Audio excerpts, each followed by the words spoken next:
I mean, I think the one call, I mean, I guess this is like everyone, but the one call that I thought, like, that just is wrong was, of course, the one that cost Galarraga that perfect game a couple of years back. Oh, yeah. That was brutal. But, like, I didn't understand why baseball didn't just reverse it and say it was an out, because it was the last out of the game. Mm-hmm. So, like, it would have been very easy to say, you know, it was... Well, at the time, they couldn't. It was against the rule. Yeah, see, like, being able to retroactively reverse it and say it was a perfect game could have just been, like... You know what? Mr. Galarraga got more press out of that than he would have if it actually was a perfect game. And he's now out of baseball, by the way. That's true, yeah, well, because he was awful after that. Yeah, he was start, through. Pretty much.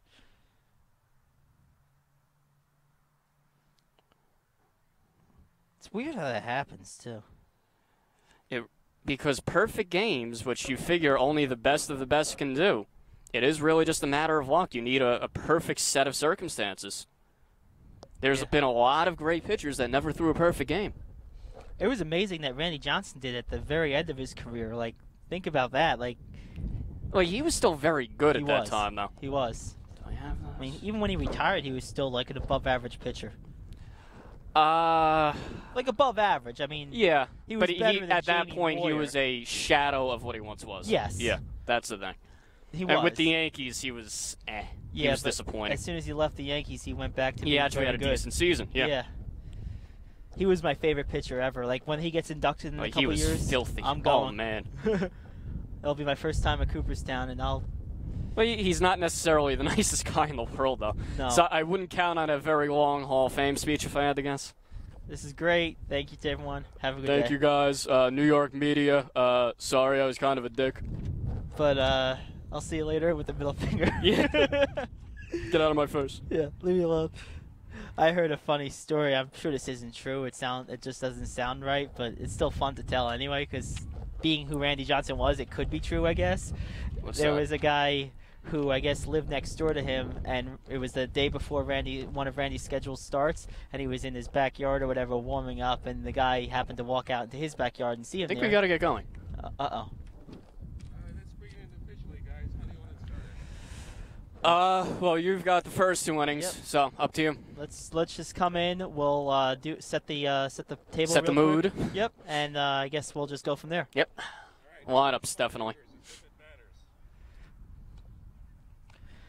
Welcome into today's broadcast, Gary Ade and Ricky Sabrino. How are you doing today, Ricky? I'm doing very well, Gary. It's a beautiful day here in Paramus. You know, my first time on this campus, and it's really very symmetrical. It's a very well laid out, very well manicured. It's a beautiful day for a ball game, and we got two very good teams in front of us today. Yeah, it is a very beautiful day for a ball game indeed, and we have two of the best around. IHA certainly, they come in at 13-0. The consensus top one, maybe two teams in all of New Jersey. And Paramus, they can hit. They come in at 7-5, not quite the gaudy record, but they can do some damage as well at the plate. It should be a very interesting matchup, just batting versus pitching-wise, with one of the best around in IHA, Steph Thomas. No question about it. And when you take a look at I think you brought up a good point, the contrast of styles. One team is very offensively laden, the other team very good on defense and with their pitching. It's really strength versus strength, and anytime you get that, you are in for a really good game. And we certainly should be, as we're about ready to go. IHA, the road team, they'll be up first. And leading off for IHA is Steph Thomas. She'll also be doing the pitching. First pitch comes in, and it is a called strike at the knees, 0-1. Steph Thomas is the pitcher for this IHA club as well. Very accomplished both in the circle and at the plate. Soho with the delivery. That one's high, 1-1. And there's a nice circular chalk mark that indicates the pitching mound. It's a flat surface, which is a little different from what you typically see with a baseball game. And then a nice line over the short, good fielding, and on to first for the first out. That's a routine ground out, 6-3 to start this one off, as D'Amato does the honors over at short. Suhu on the mound for Paramus, not quite as dominating as Steph Thomas, so we'll see how she fares today. And coming up here, we're getting ready to get with the second batter. Soho delivers, and it's a called strike on the outside. And you know, one thing that's very interesting too, as you take a look around the field, is how flat everything is. There's really not a lot of those. Some fields you get, as we get a ball down low, some fields you get those like valleys and those peaks, those places where you might get a funny bounce. It's a very flat field. It should make for an easier job for the infielders. No, it does look well manicured. And nothing, 2-1. And that is something that the fielders are certainly appreciative of. I think anybody who played any Little League or minor softball at any point in their life, they've gotten some funky hops at some point. Swing and a miss. What a changeup that time. Really coming in on the center of the plate and then moving off to the right. That was quite a pitch. Here it comes, and it's grounded up the middle. Nice diving stop onto first in time for the second out. Beautiful play over there at second. Nice job by Neal. And Paramus not disappointing early on. The pitcher Soho is inducing a couple of ground balls. A little bit of a battle there with Guevara, but was able to win it with the ground out. That brings up Ibarra, who hits one into shallow center and drops in for the first game's hit. Ibarra just staying on that one and lacing it in. She's the game's first base runner. The numbers on Suhu this year, 51 innings, no, 51 2/3, 52 hits make it 53. 22 runs, 14 of them earned, only 6 walks, so excellent control, but only 26 strikeouts. She's 6-3, so she pitches the contact as we've seen so far. And she's going to be facing in the batter's box McGuire, Angelina McGuire. And the first pitch is fouled back. So we got 2 down, 1 on. Nothing to score here at Paramus Catholic High School. They take in for the sign. The windup and the pitch. Just high, 1-1. See if Sue is willing to give McGuire anything to hit. McGuire, the most powerful hitter in this IHA lineup, coming in hitting .450, 3 homers, and 23 RBIs. The windup, and that one is just in there. Looked a little low, but they get the call, so it's 1-2. That's a borderline pitch, but it goes the pitcher's way. McGuire has some power, so Suhu will likely try to keep the ball down.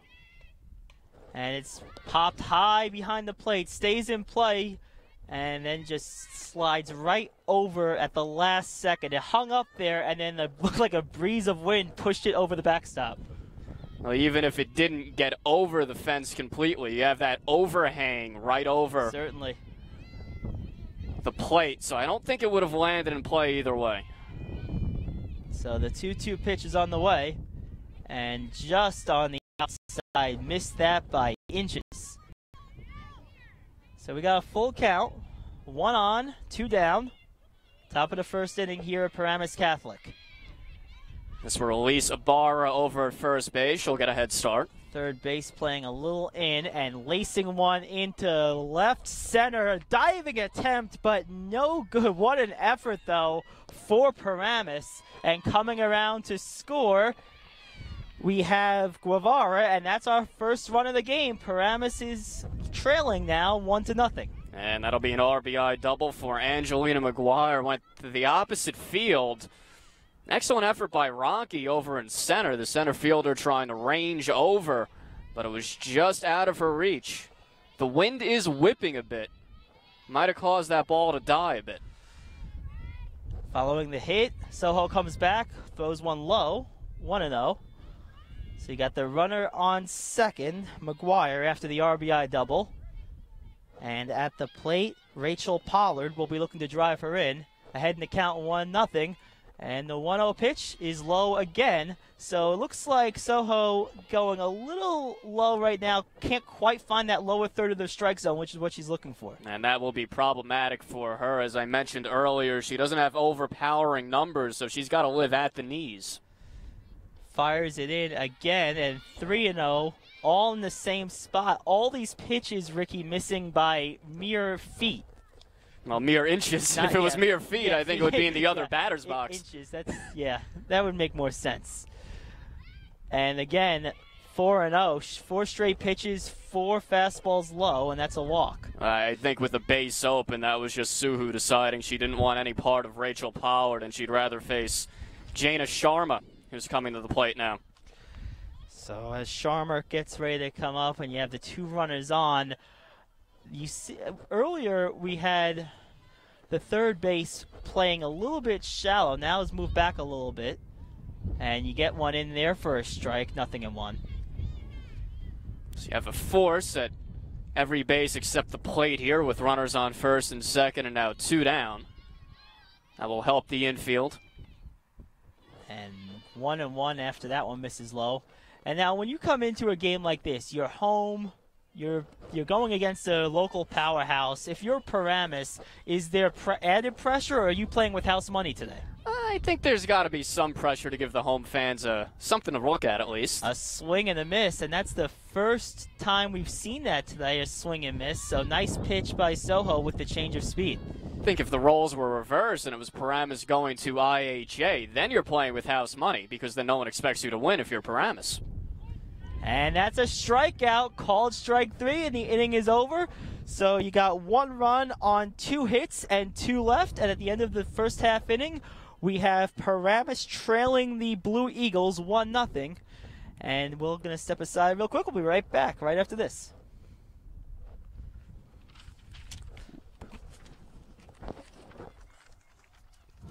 Thanks. We are. Oh. Okay. So I guess we're back. Back sooner than intended. Yes. Did you miss us yet? Probably. After that 5-second little pause. They probably like, oh, thank goodness. I finally got rid of these guys. Well, we still got a long way to go. So thank you very much for tuning in. And 6.5 innings to go. You know, the IHA uniforms, very reminiscent of the North Carolina Tar Heels, same coloring, almost the same lettering even, and always my favorite uniform in sports. So powder blue you can't really go wrong with. That's always been, I think, a rule of thumb with uniforms. You see it, San Diego Chargers have the powder blue alternates. Those are excellent. Actually, the Pittsburgh Penguins have an occasional third jersey that's powder blue that's nice. Certainly. Powder blue, you can't lose when you go that way. Now, being Ricky, you did some softball at Fordham. This field, I'm not as familiar with softball fields. It looks fairly symmetrical and fairly deep. Is that accurate? I think it might be. I'm trying to remember the dimensions of Fordham's softball field. It's a college field, so it's a little bit deeper, I believe. Certainly. It is mostly symmetrical. Is it all that deep? No, I don't think so. At 208 and 199 down the left and right field lines, respectively. And as we come back into the game here, Paramus will be trying to answer, trailing 1-0. And there will be Olivia D'Amato leading off, and she grounds one hard over towards short. Nice charge, and a throw over to first is in time. Great play at short by Ibarra to get that one. And Ibarra playing in with D'Amato, who can really run. She was getting down the at the and fielded smoothly to make the play. So the 6-3, and that will bring up Renacci. Heather Renacci, the center fielder. Nice fastball right inside the corner. Nice pitch that time, and it's 0-1. Well, Steph Thomas on the mound is about as dominating as you could possibly get. She's a Nolan Ryan of this level, so to speak. And you could see with the velocity, that one misses low, 1-1. But the velocity that she brings it with, it's visible to the eye. It's one of those things that makes your head turn. Yeah. She gets it up there, and it's reputed to be the mid to upper 60s, which for softball is very hard. And a nice shot into left field that gets behind the left fielder. That may get the runner to third, but no, they'll hold up at second. So a nice double there by Renacci, 1 on and 1 down. Had the Rocky turn on that, not intimidated by the velocity. I'll call it a double for now, I think. It was booted momentarily and left by Walter, but although he's off the didn't very see an tip E-flash of the up glove. on the board. Yeah. Very tip of the glove, so I think that'll be ruled as a double. And a swing and a miss at the high fastball. Nice pitch from Thomas, and that drops Neal down in the count 0-1. Thomas begins her windup, delivers one high again, nothing in 2. So after the double, Thomas right back to work, not phased in the least. Steph Thomas, to give you an idea of just how dominating she's been, she comes in with a .27 ERA. Wow, that's amazing, and she makes quick work of Neal. 3 straight pitches, 3 straight swings and misses, and that's a strikeout. She is 13-0, is Steph Thomas. Thrown 79 innings, struck out 118, and walked just 7. So we have 2 down, 1 on, and Thomas delivers one on the inside corner. Late call by the umpire, but a strike nevertheless. So when I say she's the Nolan Ryan of this level, she's actually Nolan Ryan with better control. That would be the way to put it. There you go. And that one gets behind the catcher, advancing over to third will be Renacci. So runner just feet away from scoring and knotting this one up. And that'll go as a pass ball that's just off the tip of the glove of Sharma. And we'll see if Triola is able to capitalize. Thomas fires it in, and a swing and a miss. Man, it's just a hard pitch to hit. It's very heavy. It sinks to the ground. Not easy to get on top of it, which is why when Ronke turned on it for that double, it was so surprising. And so the 1-2 pitch is just off the plate. Count is even at 2. And Steph Thomas is, and it's not really a shock, D1 bound after this year. She'll be competing for Lafayette next year. And a swing and a miss ends the inning. So 2 straight strikeouts following the leadoff double and the error. The 1 runner stranded at third, and IHA maintains its 1-0 lead as we head to the 2nd inning. And now, as we're going to keep it here, Ricky, you know, when you have a pitcher like Thomas on the mound, if you're one of the fielders, let's say you're an infielder, how does your mentality change? Well, I think you're going to expect everything is going to be on the ground because most batters can't make solid contact. So you're probably inching in if you're a fielder. If you're in the outfield, you're not expecting anything will get over your head because it's mostly jam shots or cue shots. I think all in all, you just have to expect there's not going to be a lot of contact, and the contact there probably won't be much on it. Do you almost run the risk of falling asleep at the wheel a little bit more when you have a pitcher like that who can go 2 or 3 batters, as we just saw, without anyone making contact? You probably do, but I'm sure Coach Anthony Lareza probably preaches to his fielders daily that even as dominating as she is, she needs some help. She can't strike everybody out, so you have to be on your toes. So as we head to the 2nd inning, Paramus will take the field. Soho back on the mound, and leading things off for IHA will be Klesek. Emily Klesek grounds one over by third on the first offering, but it goes foul. And again, as we mentioned in the first inning, ground balls abound for both of these teams. One pitcher just with a dominant velocity, the other with excellent low locating control. Although Soho did miss her spot a little bit in the first inning, getting a little bit below the plate. This time she goes high, and it's 1-1. Now she can't risk falling behind, and she can't risk leaving the ball up. That's the difference between her and Thomas. Thomas, because she has that great velocity, can get away with mistakes. Absolutely, as Soho lines one in there low. So we got a 2-1 count. That time it looked like she took even more off, almost like an Ephus-type pitch. And a high one that time. That one was well off the mark, 3-1. So if you're sitting here, you're Klesek in that batter's box, what are you looking for in the 3-1 offering? Fastball. Sit dead red, try to turn on it. I'll see what comes down. It is the fastball, and it's low, so it's a walk. Leadoff walk as Klesek gets on base. Coming up next, Emily Walter. So Cieslik does her job leading off this inning. So it's the bottom of the order for IHA, 7, 8, 9. Now Walter, the number 8 hitter, but aren't many weak spots even in the IHA lineup. Walter hitting .250, not bad for number 8 hitter. Not at all, and you get the first pitch strike. Nice pitch that time from Soho. little bit of a sliding action, nothing in one. And that's what Suhu has to do. She has to change speeds and keep hitters off balance. Suhu throws one in, and that one's also a strike. Beautiful pitch that time on the outside corner, nothing in two. And both at the knees, which is where she needs to live. Her problem so far is she's been missing at the ankles, at the shins. And a swing and a miss. Nice changeup from Suhu that time, and she strikes out Walter. It's probably Suhu's best sequence of the game thus far. No doubt about it, after leading off with the wall, coming right back and getting the strikeout of Walter, and that's going to bring up Jones.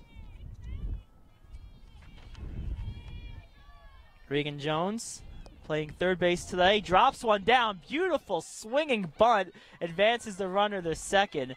Nice play that time from Jones.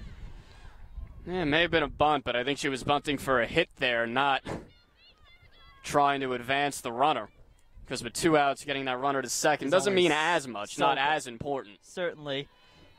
But not a bad idea either way by Jones. Although if you're going to bunt for a hit, you would think you'd aim for the third baseline, and that was right down the first base line. So, in any event, we got a conference on the mound, and a conference for IHA over in their third base side. If you're coach here, what are you telling your team? I'm telling Sue that got to try to keep this deficit just at 1. It's not easy to get a lot of runs off of Steph Thomas, so the last thing you want to do is fall behind early.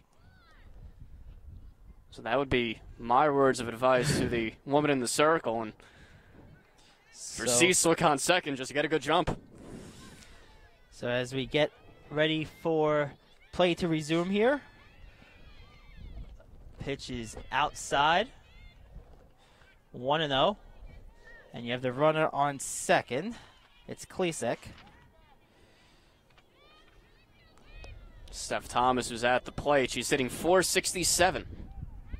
And a strike to Thomas. Nice pitch that time from Soho. And when you're a pitcher facing a pitcher, is there any extra motivation to get that out? Oh, there's got to be. I'd be shocked if there wasn't. Liner right back to the mound, fielded cleanly by Soho, and that ends the inning. 1-3 grounder, and we will have one left stranded at second. And in the middle of the second, it's still 1-0 IHA. And you know something, Ricky, when you have a game that's moving at a pace like this, it almost feels more, I guess the word is more fluid. It's very, it has a flow to it. It brings its own energy out when you have a game that you're not getting a lot of deep counts, you're not getting a lot of foul balls, everything's in play. It's a very good pace for a ball game. It's kind of the anti-Yankees Red Sox that we were talking about before when you think about it. Yeah, before we Yankees came on and the Red air Sox, today. they take, I don't know, for an inning and a half, it'll be about an hour and a half. Yeah, about that. We took about 20 minutes so far, so of course, which is the more pleasant pace when you think about it. That's right. Of course, if Garcia Farrer is still up a few years ago, it might be 2 hours for an inning. You know, it depends on. Well, just how a many half times hour for his 2 at-bats with the batting routine. Yeah, just the gloves, of course. Got to make sure they're just right. So as Paramus gets set to come in and begin their half of the second inning, it will be Samantha Held, the catcher, leading things off. Samantha Held comes in hitting at .470. She's got, to her credit, a double, 15 hits overall, and 7 RBIs. This Paramus lineup, if Steph Thomas can hold them in check, that will really be an accomplishment. They're hitting .410 as a team, which is incredible 12 games into a season. No question about it, Ricky. And, you know, the thing is, like, when you have an offense like that and you're Paramus, you have very little room for error. And Thomas brings one high, 1-0. The fact that they're 7-5 speaks to the fact that they haven't necessarily been getting pitching and defense this year. Yeah, and no question about it. Swing over toward third, and it went just foul. Nice play over at third base to keep it in front of her by Jones, but she wasn't able to get to it just in time. Good reaction by her, but it is all for naught in this situation. Here comes the 1-1 from Thomas, and it's low. Bouncer in the dirt, 2-1. Took a little something off that time, which we haven't seen just yet out of Steph Thomas, an off-speed pitch. It's been mostly all heat. Looks like she's wearing a little bit of a mask. And 2-1 as she misses low there. Yeah, she is wearing sort of face mask type contraption just to guard against any line drives. And you know, I've always wondered why that's not more commonplace in softball and baseball for that matter. Nice liner right down the third base line. It is fair. Coming around, rolling into second and stopping there. What a hit by Held. So Samantha Held leading things off here with the double, and she turned on that beautifully, Ricky. And that's the second time that a Paramus batter has turned on a Thomas fastball and laced it into the outfield for extra bases, which again is something you don't see a lot. So some of the Paramus hitters, they've been able to time her so far. And that will bring up DeCandia. And she throws down a bunt, beautifully executed, but right over. Nice play by Thomas coming off the mound, getting the lead runner. What a play. And that's the downside. You get a runner on second to lead off the inning, and then you fail to execute the bunt following that. And it's things like that that potentially diffuse rallies. So Paramus was in excellent shape. Now with just a runner on first and one down, we'll see if they can somehow stretch across a run this inning. And that will be left up for now to Juliana Longo, who watches one go by for a strike.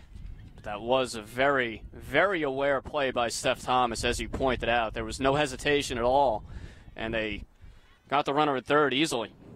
Yeah, and Thomas comes in with the 0-1, and strike is high, swinging, but to no avail for Longo. Now, we mentioned before, Ricky, you've had a couple of liners over to left here that they've been able to turn on, they being Paramus. If you're Emily Walter in left, do you start hugging the line a little bit more? And a swing and a miss will end that at bat very promptly. Good pitching from Thomas. Well, if I'm Emily Walter, I'm pretty much staying where I am because the first one was a little more towards the gap. So it's been two liners to left, but in slightly different spots. And coming up after the strikeout of Longo is Sabrina Torres. That one goes to the backstop. You can hear the clang. She was right on that. Just a little bit towards the inside of the bat, so she couldn't quite extend. And we'll bring the count to 0-1. Still 1-0 IHA. And Paramus to this point, you give them credit. They've played very well. They've had a couple of chances to score. They haven't been able to get them around. And a nice stolen base, bringing the runner into scoring position.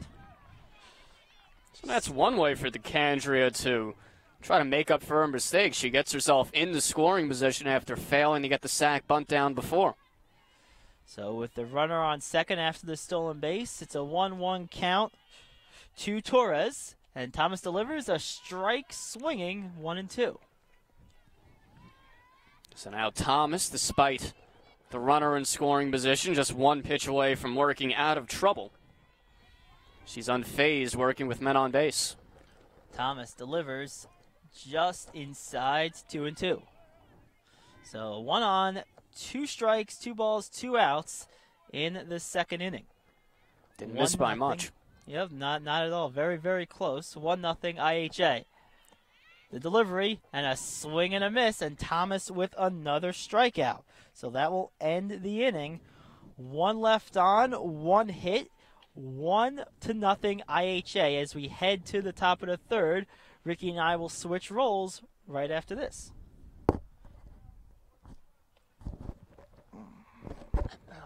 All right, you all caught up with the scorebook and everything? Yeah, All right. yeah, I am. Yep. I got it. I think Facebook we're just doing once, right? I think at the start of the game. Should repeat it 2 or 3 times. Okay.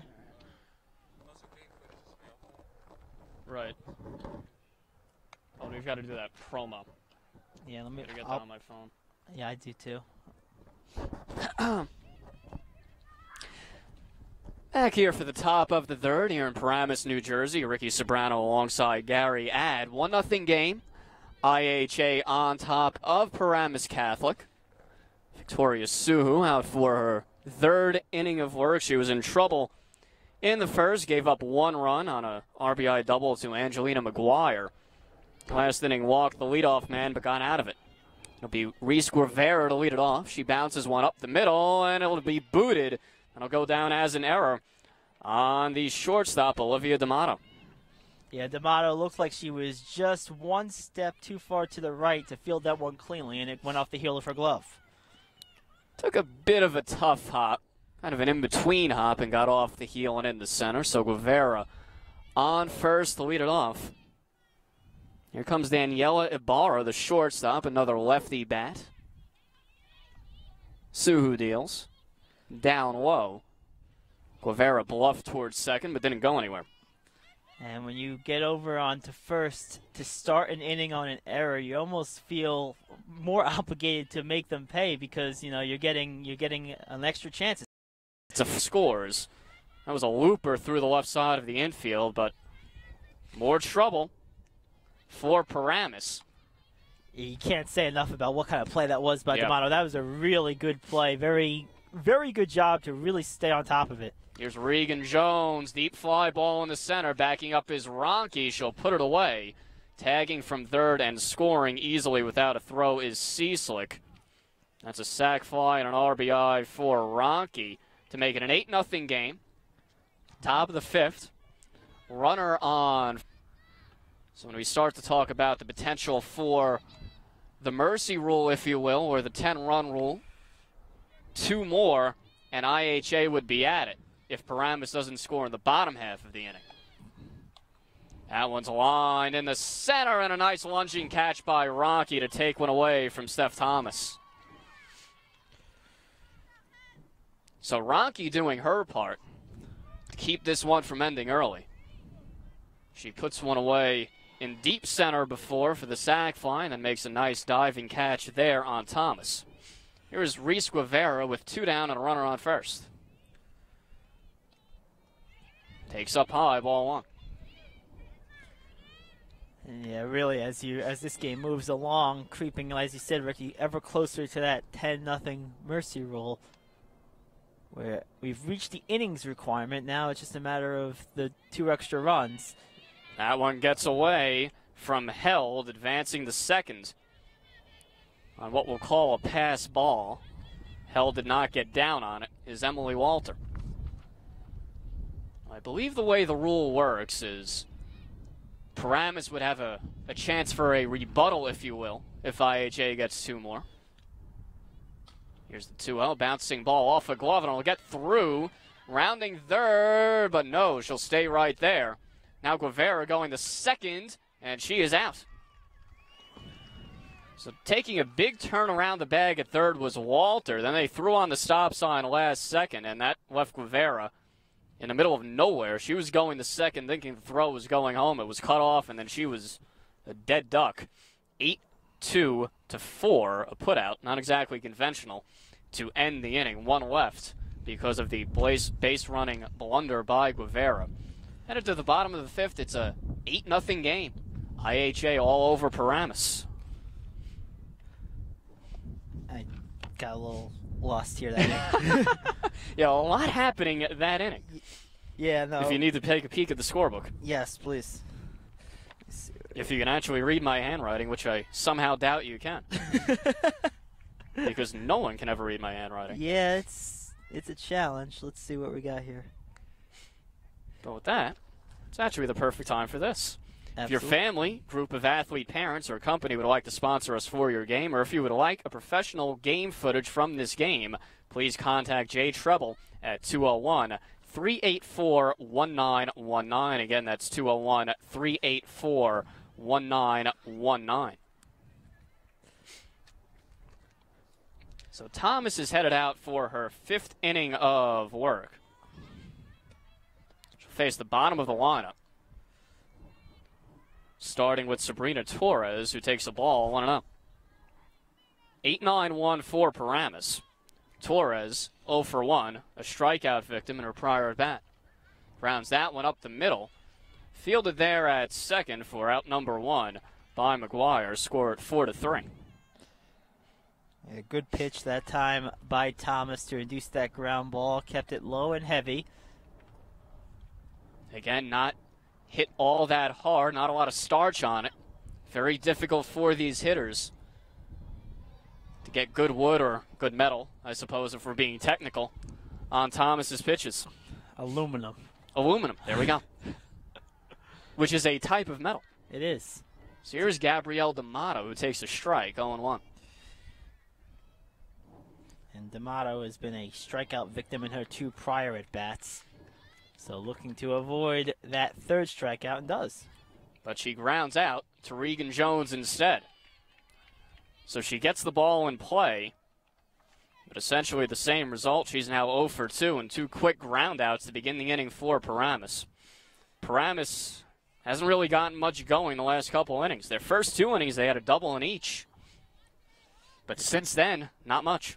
And you know, if you're Steph Thomas, you might almost be too good for your own good right now. If you get out of this inning real quickly, your offense continues to stay long innings. As you see a high pitch there, you might run into a situation where you get almost cold on the sideline there, just kind of sitting around. In a way, that does become an issue as it is getting a bit more chilly. Here is Olivia D'Amato. Fouls that one off the screen to the left of the plate. No even count at 1. Olivia D'Amato is 0 for 1. She a strikeout victim in her last at bat and a ground-out victim before that. Infield creeps in for the speedy lefty. The 1-1. Wave that and missed, 1-2. D'Amato has what I call the Ichiro approach. The running start. Yes. Out of the left-handed batter's box, just trying to slap at the ball. That might even Butcher boy it, if you will. That might almost become a part of the baseball Rolodex because, honestly, I've never seen anyone other than Ichiro do it at the major league level. That's very unique to him. D'Amato stays alive there, and it's very, very prevalent in softball. Just about every speedy left-handed hitter does it. Mm-hmm. They all take those couple quick strides to try to get out of the box quick, and it just always struck me as the Ichiro approach. Yes. It's the only time I'd ever seen it before that.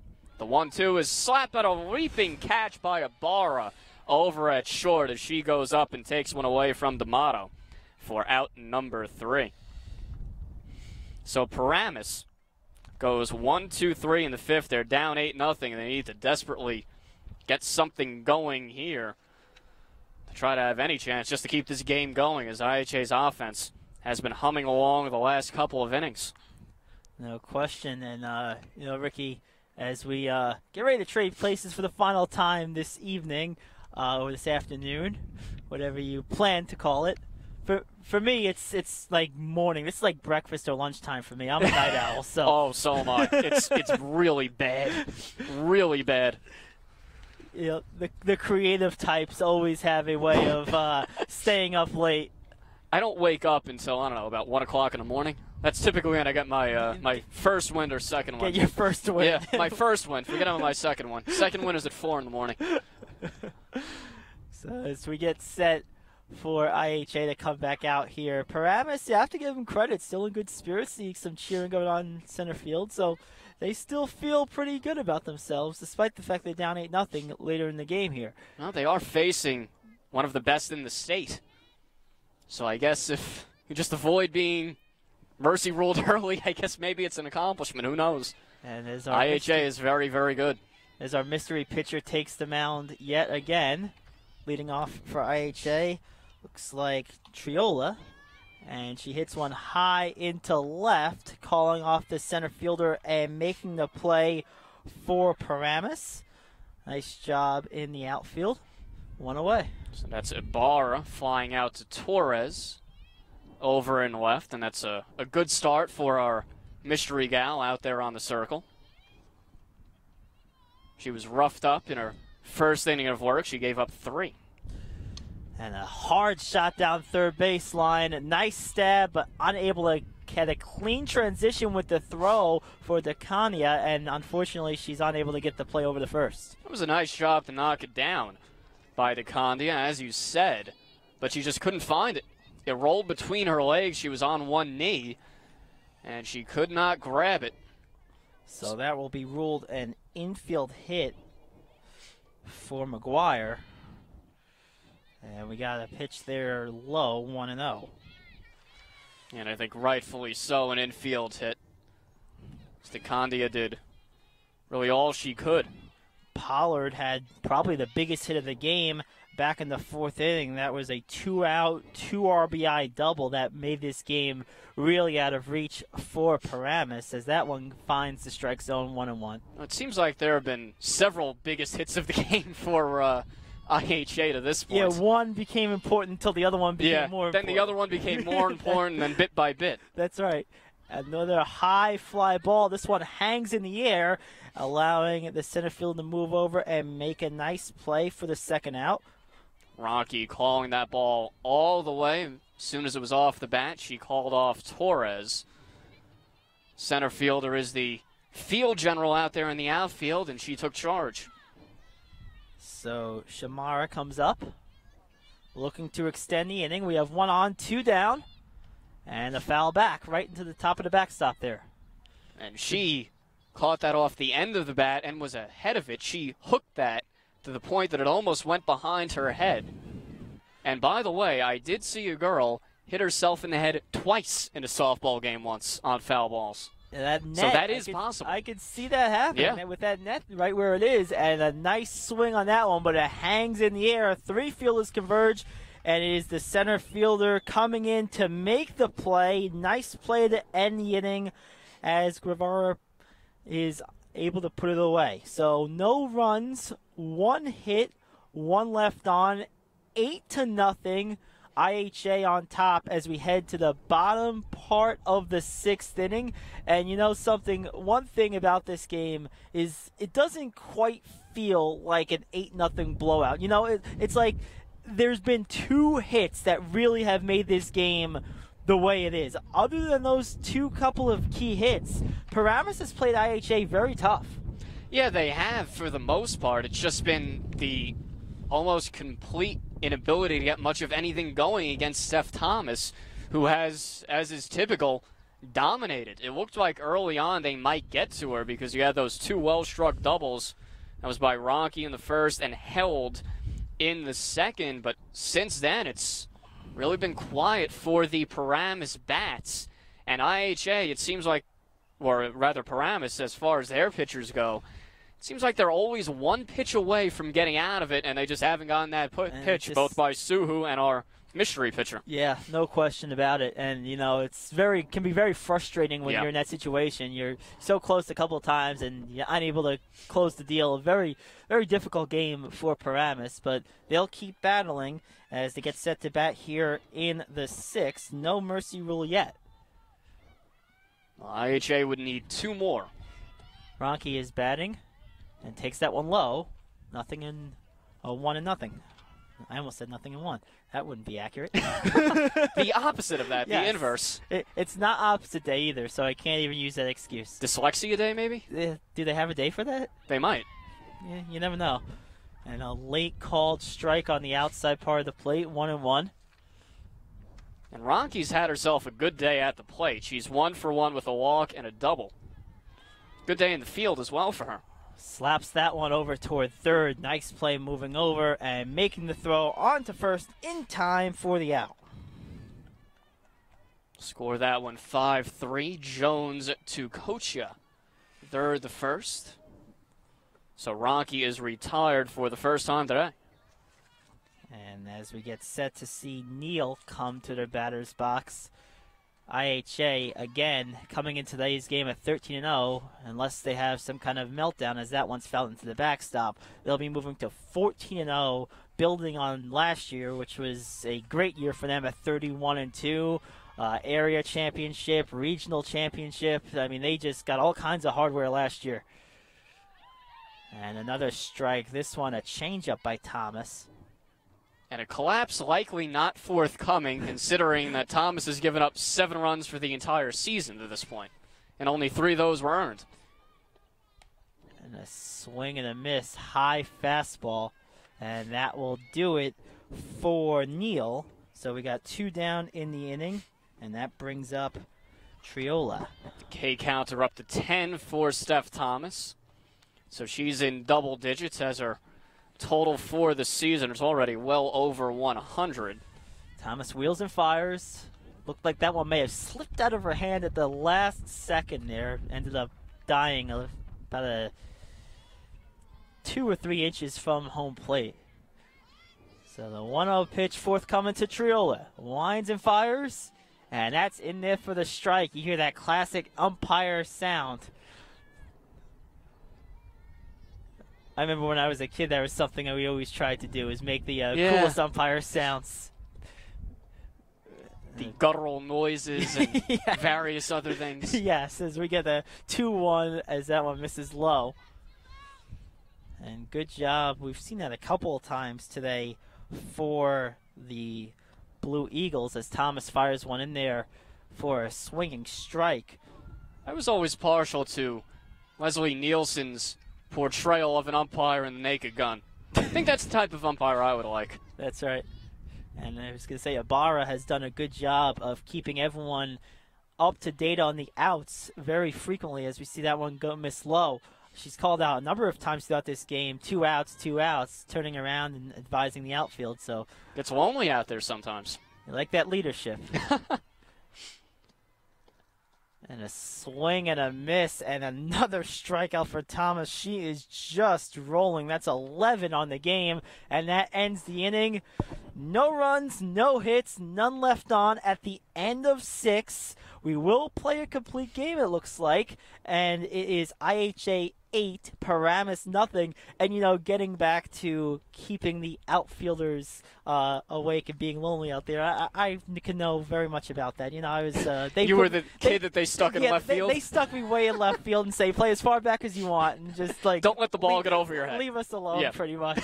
I got the message. So you were the kid picking dandelions, picking his nose, whatever else? Yeah, I don't know if I was picking my nose. I was definitely picking flowers and avoiding the bees. Yeah, well, the bees you always have to avoid. I was more concerned about the bees than the baseball. Well, which one is more of a hazard? When you're 7, 8 years old, a ball was not going to get to you on the warning track. That's true. But a bee might sting you. That's right. Absolutely. Nobody gets the ball out of the infield at that point. I was always good at self-preservation. Yes. It's a very, very good thing to be. And as we get set to start the 7th inning, leading things off for IHA will be Classic. So in the event of a nuclear holocaust, Twinkies, cockroaches, and Gary Ad would survive. Yeah, I don't know if I would survive because I'm not much of an outdoorsman. Okay. So I don't really know how to do anything except kind of run away from danger.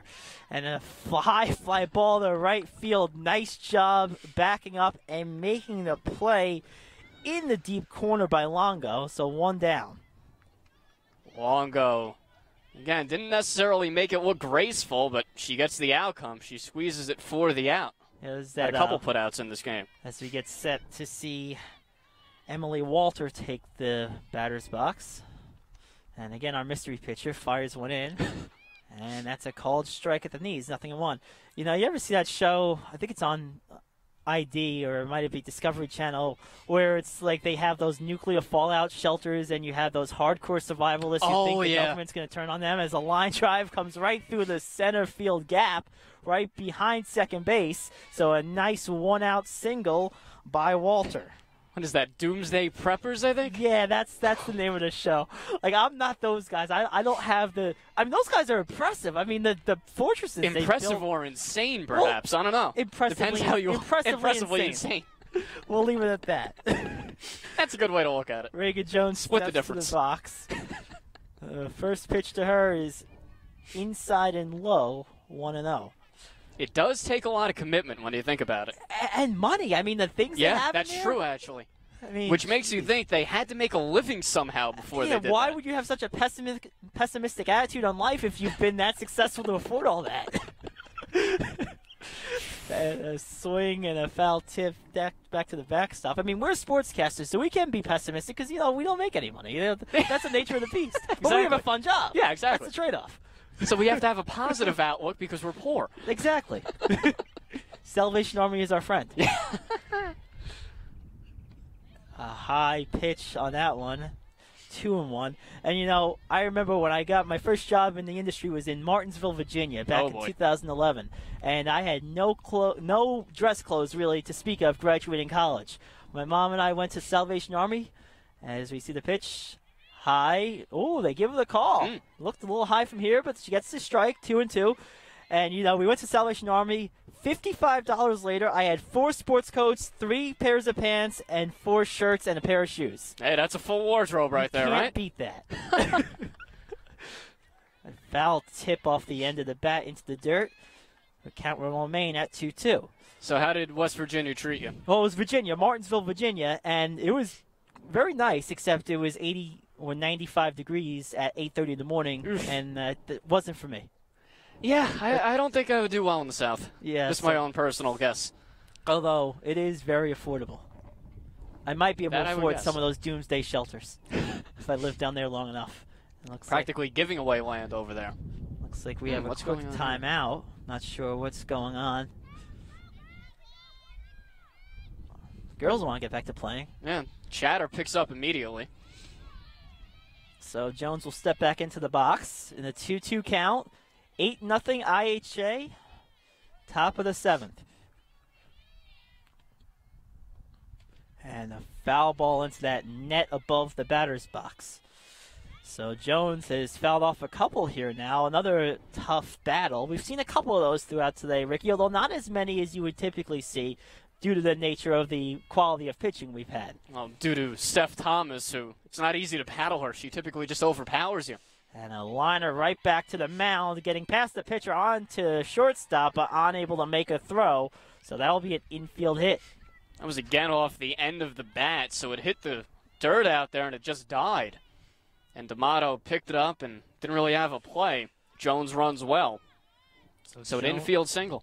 Jones with the single. Now we got 2 on, 1 down. Top of the order, Steph Thomas. Steph Thomas is 1 hit in the game, 1 for 4. So it's got like the hockey helmet on. It's really rather large. And it's a strike called, 0-1. She wears the face mask even when she's pitching, when she's on the rubber. So same applies when she's at the plate, too. You wonder if maybe at some point earlier in her life she got hit in the face on a comebacker and that prompted it. You know, a story from another sport is the reason, as we see a comebacker over the mystery pitcher going on to third, getting the lead runner. So that's 2 down. Thomas will get a fielder's choice. And I believe it was Kareem Abdul-Jabbar. The reason he wore those goggles is a number of times when he was at Power Memorial in New York City as a high school player, actually was hit in the eye and had his cornea scratched several times. So he began wearing those goggles as a means to protect himself. How did anybody even reach his eye? That's a good question. How do you poke a 7'3" guy in the eye? It's not easy. So as we continue on here, 0-1 as that one finds the mark against Guevara. Especially in the 50s and 60s before everybody was 7 feet tall in the NBA. Yeah, it's definitely a long time ago. And that's Interference. Well, they're going to call interference. They'll call her out. Yes, yeah. they are. So that will end the inning. An unfortunate break for IHA, but that will end the inning, and we'll head to the last half of the 7th. And it's either going to be the greatest comeback in history or a wrap-up of a very well-played game for IHA. They lead it 8-0. Most likely the latter, given how Steph Thomas has looked, but you're never out, or it's never over until the fat lady has sung, and we've heard a dog bark, but no singing so far. Yeah, no singing. Yeah, no singing, definitely. Although, you know, it's very interesting. Even though we are, of course, playing here at Paramus Catholic, really no one's left. I mean, it's been a very loyal... They've got to take their kids home. Yeah, no, that's true. Too. What are they going to do, abandon them? Yeah, that wouldn't be very nice. You lost. You're not going home. That wouldn't be very nice. Rather brutal. You know, you would think of that, though. Of course I would.